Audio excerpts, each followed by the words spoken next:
언젠가 우리 모두는 마지막을 맞이합니다. 하지만 그 마지막이 어떤 모습일지는 아무도 가르쳐 주지 않죠. 준비하지 않는다면 그 순간은 타인의 손에 맡겨질지도 모릅니다. 오늘은 조금 무거울 수 있는 이야기, 바로 내 삶의 마지막에 대해 나눠보려 합니다. 제가 이 채널을 운영하면서 언젠가는 꼭 이야기하고 싶었던 주제이기도 합니다. 우리는 평소에 죽음에 대해 이야기하지 않습니다. 죽음을 입에 올리는 사람은 부정적인 사람으로 여겨지고 죽음을 준비하는 사람은 이상하게까지 보이기도 합니다. 그런데 저는 묻고 싶습니다. 죽음은 정말 그토록 멀리 있는 걸까요? 저는 2번의 죽음을 곁에서 지켜봤습니다. 그리고 그 순간마다 제가 살아오며 믿어왔던 모든 가치관이 흔들렸습니다. 그때 저는 알게 되었습니다. 죽음은 단지 끝이 아니라 한 사람의 존엄이 가장 짙게 드러나는 마지막 장면이라는 걸요.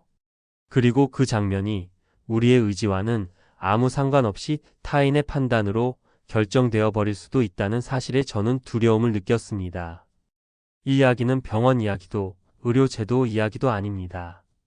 이건 당신의 이야기입니다. 당신의 부모의 이야기이고 언젠가는 당신 자신의 이야기일 수도 있습니다. 영상이 조금 길게 느껴질 수도 있습니다. 하지만 오늘만큼은 부디 끝까지 함께 해주셨으면 합니다. 지금 이 순간 당신이 듣게 될 이야기는 아마 한 번쯤은 당신도 가슴 깊이 품어봤던 생각일지도 모릅니다. 우리는 지금 삶과 죽음의 경계에서 아주 중요한 이야기를 시작하려 합니다. 지금부터는 저희 아버지께서 마지막을 맞이하셨던 그 시간을 조심스럽게 꺼내보려 합니다. 제 아버지는 안말기였습니다. 처음에는 식사도 하시고 대화도 하셨죠. 그런데 병이 깊어지면서 점점 고통이 심해지셨고 결국엔 마약성 진통제로 의식이 거의 없는 상태가 되셨습니다. 그때 저는 병실 한 구석에서 아버지를 바라보며 스스로에게 묻기 시작했습니다. 아버지께서 지금 이 순간을 정말 원하셨을까? 이렇게 의식 없이 고통만 남은 삶을 정말 바라셨을까?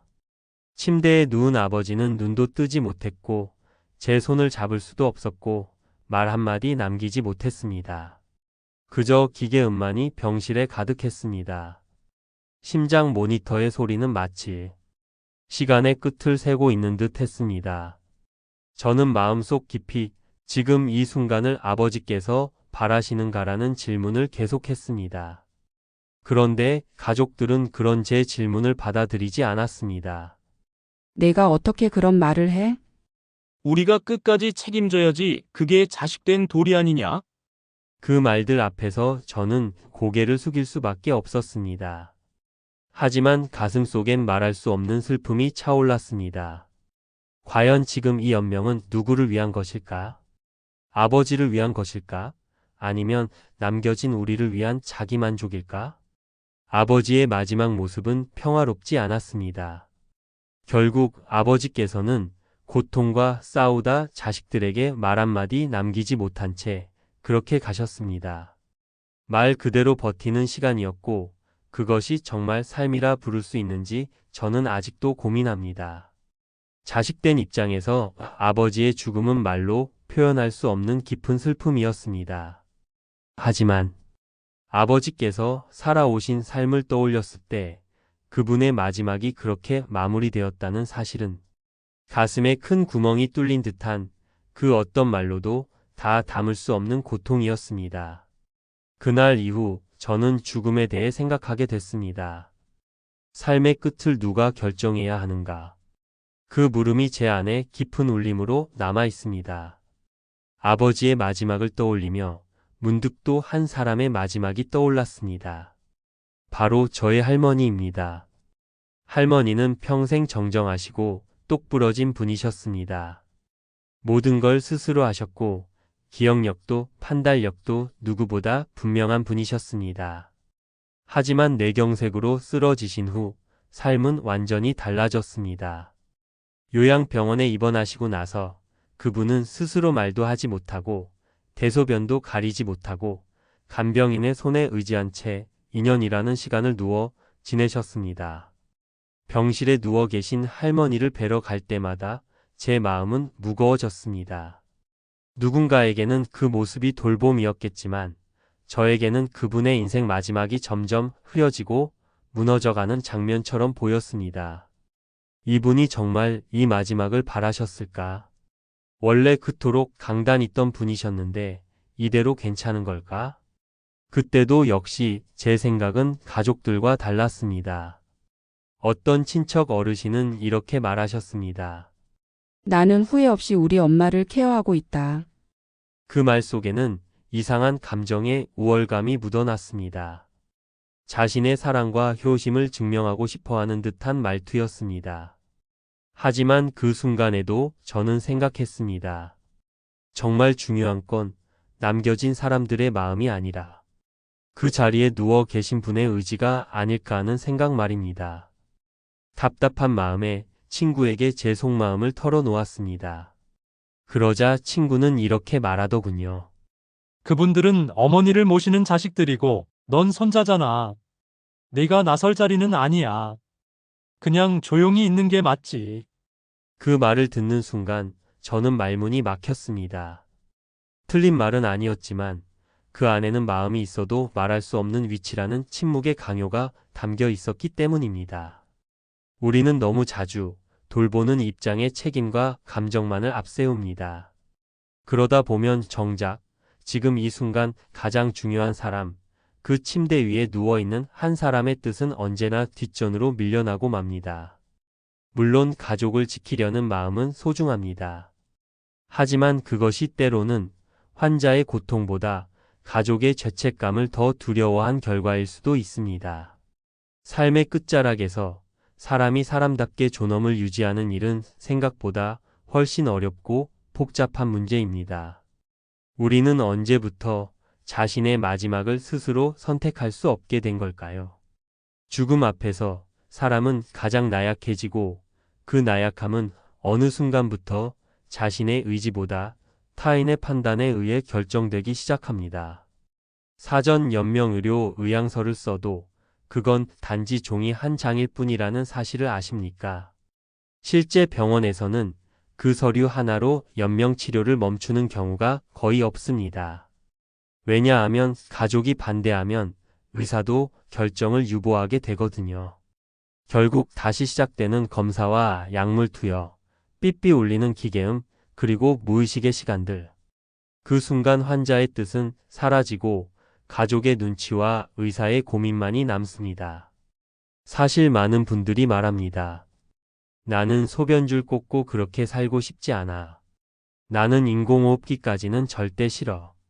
하지만 그렇게 말하는 분들조차도 실제 병원에서는 자신의 의사를 전달할 수 없는 상태가 대부분입니다.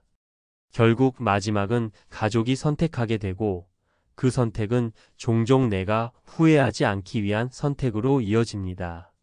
그것은 정말로 환자를 위한 결정이었을까요? 우리는 죽음 앞에서 스스로 결정할 수 있는 권리를 빼앗기고 살아갑니다. 그렇다면 우리는 어떻게 존엄한 죽음을 준비할 수 있을까요? 첫 번째는 죽음을 나의 언어로 이야기하는 용기입니다. 나는 어떤 죽음을 원하고 있는가? 내가 의식을 잃었을 때 어떤 치료까지는 받고 어디서 생을 마무리하고 싶은가? 이 질문을 미리 스스로에게 던져보는 것부터 시작해야 합니다. 그리고 그 생각을 가족과 나누어야 합니다. 나중에 나는 이런 상황이 되면 굳이 연명 치료는 하지 말아줬으면 해. 그때가 되면 내 표정이나 눈빛을 기억해줘. 그렇게 평소에 이야기해야 그 순간이 왔을 때 가족도 흔들리지 않습니다. 하지만 현실은 그렇지 않죠. 저희 장모님께서는 종종 이렇게 말씀하십니다. 내가 죽으면 화장해줘. 이 돈은 내가 미리 준비한 거야. 장례식에 쓰고 내 아빠랑 같이 묻어줘. 그 말씀을 들을 때마다 제 아내와 처형들은 고개를 절레절레 흔듭니다. 왜 그런 얘기를 해요, 엄마? 아직 멀었는데 그런 말 하지 마세요. 그 말에는 진심 어린 애정과 걱정이 담겨 있겠지만 동시에 중요한 무언가를 놓치고 있는 건 아닐까요? 장모님은 그 마지막 순간조차 사랑하는 가족에게 부담을 주지 않기 위해 미리 준비하고 계신 것인데 그 진심을 듣는 사람이 피하려 한다면 그 대화는 어디서도 이어질 수 없습니다. 죽음에 대한 이야기는 슬프고 무겁지만 결국 사랑과 신뢰가 깊을수록 나눌 수 있는 대화입니다. 그러니 그런 말이 나왔을 때 그저 외면하거나 얼버무리기보다는 이렇게 답해보는 건 어떨까요? 저는 요즘 제 자식들에게 이렇게 이야기합니다. 아빠가 나중에 많이 아프고 의식이 없게 되면 굳이 연명치료는 안 해줬으면 해. 그때는 아빠 얼굴을 한번 꼭 만져주고 편하게 보내줄 수 있었으면 좋겠어. 이건 슬픈 이야기가 아니야. 그저 내가 아빠로서 너희에게 남기고 싶은 마지막 마음이야. 이렇게 이야기하면 처음엔 자식들도 놀라고 당황해합니다. 하지만 저는 덧붙입니다. 지금 건강할 때 이런 얘기를 해두는 게 너희를 위한 거야. 갑자기 닥치면 아무 말도 못하고 후회만 남을 수도 있으니까. 그렇게 서로의 감정을 인정하고 진심을 담담하게 나누는 것. 그게 바로 존엄한 죽음을 위한 첫 걸음이 아닐까요? 두 번째는 삶의 마지막을 위해 살아있는 지금을 준비하는 것입니다.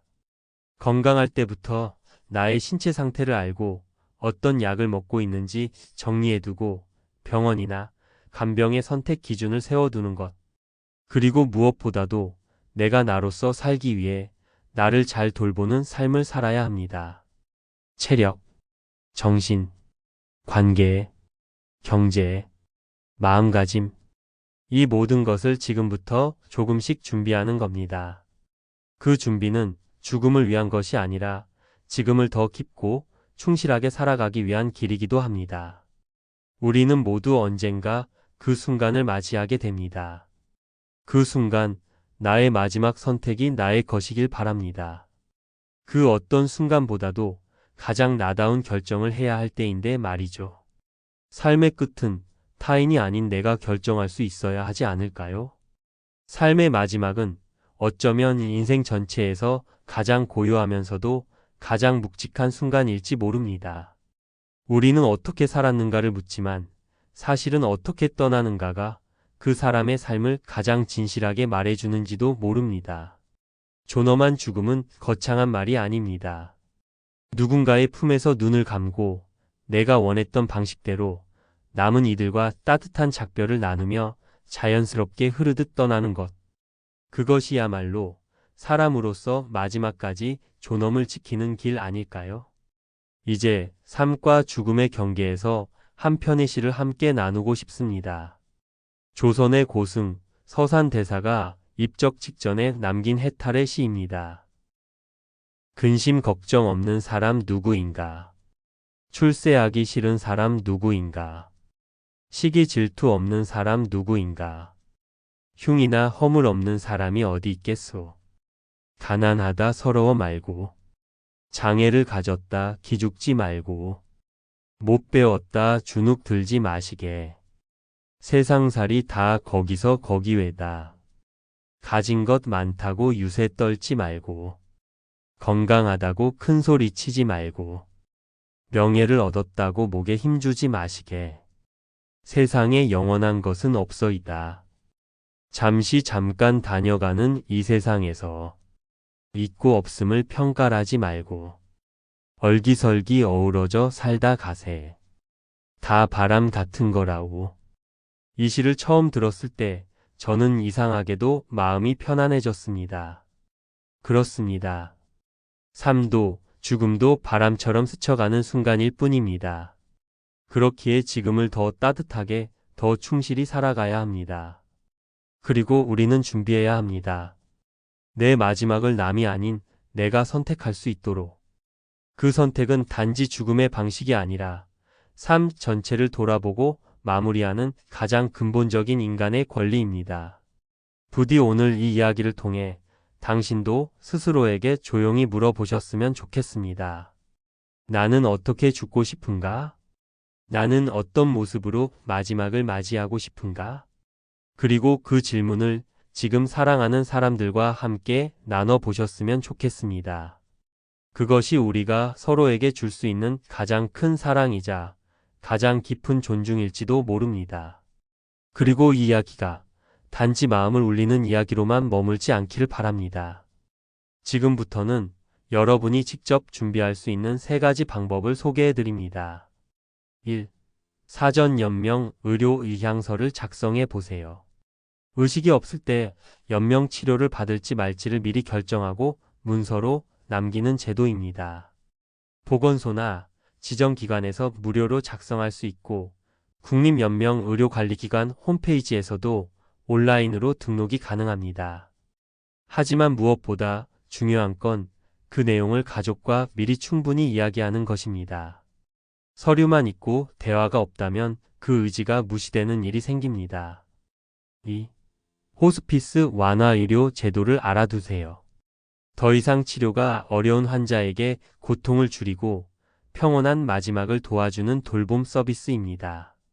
건강보험이 적용되어 비용 부담도 적고 삶의 질을 지키면서 마지막을 준비할 수 있는 방법입니다. 3. 나의 의학정보, 가치관 정리 노트를 만들어 두세요. 갑작스럽게 병원에 실려가거나 사고를 당했을 때를 대비해 내가 먹는 약, 앓고 있는 병, 수술 이력, 그리고 어떤 치료는 원하지 않는지 등을 정리해두는 습관. 이것이 바로 나를 지키는 가장 현실적인 대비이자 존엄한 실천입니다. 이런 준비는 단지 죽음을 위한 것이 아니라 지금을 더 주도적으로 살아가기 위한 선택입니다. 지혜 낭독소는 당신의 삶의 마지막이 무엇보다도 따뜻하고 존엄하기를 바랍니다.